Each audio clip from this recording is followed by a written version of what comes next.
So this is my problem. So as you can see, the backlight doesn't work even if I press the buttons which is supposed to light them up.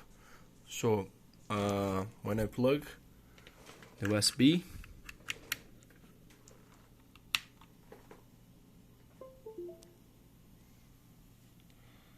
it show here in Pro, I go show me that I have a new software firmware to update.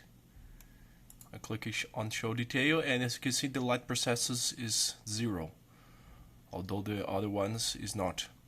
So I press update, do not plug USB, the USB is here, okay.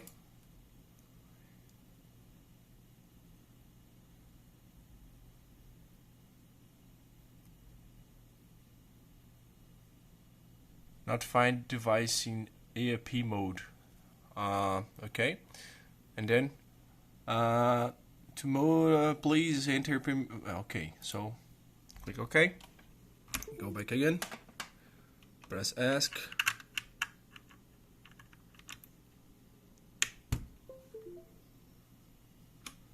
and Pro EIP. So click here. You see that the light processor goes up to 0.02. Bluetooth, okay, and then you push update again. You click OK. The message who tell me it's right in timeout. So my keyboard doesn't light up, the black light. The other things function perfectly until now. So this is it.